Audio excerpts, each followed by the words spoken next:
பரங்கிக்கால மேல் தோலை கம்ப்ளீட்டாக எடுத்துடணும். எடுத்துகிட்டு இதை நீட்டு சைஸில் நல்லா நைஸாக ஸ்லைஸாக பீஸாக கட் பண்ணிக்க போகிறோம்.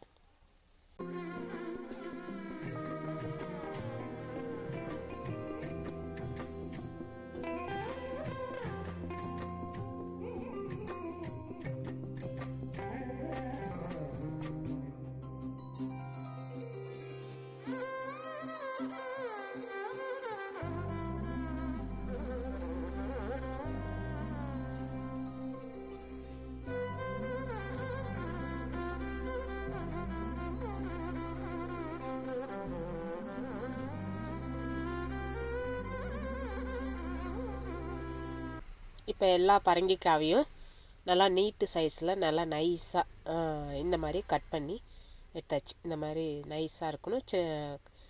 ஸ்லைஸாக நீட்டு சைஸில் கட் பண்ணி எடுத்தாச்சு. இது ஒரு பக்கம் இருக்கட்டும். ஊற வச்ச பச்சரிசி 4 பச்சை மிளகா, இஞ்சி ஒரு துண்டு. இப்போ ஊற வச்ச பச்சரிசி என்ன செய்யணும், மிக்ஸி ஜாரில் போட்டு அதோட 4 பச்சை மிளகா, இஞ்சி ஒரு துண்டு, தேவையான அளவு உப்பு, இதை 4த்தையும் போட்டு நல்லா நைஸாக அரைச்சிக்கிறோம். இப்போ அரைச்சாச்சு. இதை அரைச்சது எப்படி இருக்கணும்னா நல்லா தண்ணியாக இருக்கணும். இப்படி கரண்டியை விட்டு இப்படி ஊற்றினோம்னா நல்லா இந்த கன்சிஸ்டன்ஸுக்கு இருக்கணும். நல்லா தண்ணியாக இருக்கணும். ஸோ இப்போ அந்த மாவை என்ன செய்கிறோம், ஒரு பாத்திரத்தில் எடுத்து வச்சுக்கிறோம்.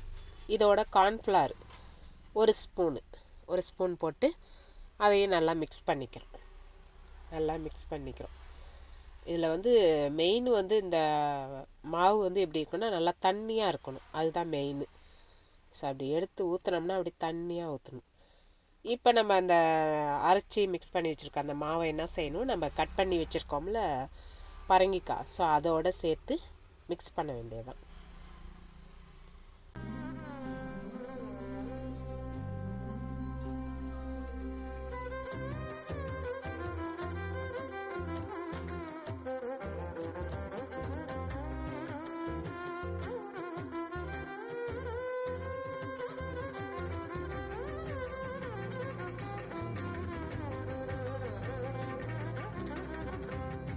அடுப்பில் கடாயை வச்சுட்டு எண்ணெயை ஊற்றி எண்ணெய் காஞ்சோன்னே நம்ம அந்த பரங்கிக்காய் மிக்ஸ் பண்ணி வச்சுருக்கோம்ல அதை என்ன செய்யணும், இந்த மாதிரி எடுத்து லைட்டாக அப்படியே ஃப்ளாட் ஆக்கி எண்ணெயில் போட்டு பொரிச்சு எடுக்க வேண்டியது.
நீங்களும் இந்த மாதிரி மெத்தடில் பரங்கிக்காவை யூஸ் பண்ணி பொரிச்சு பாருங்கள். டேஸ்ட்டு அல்டிமேட்டாக இருக்கும்.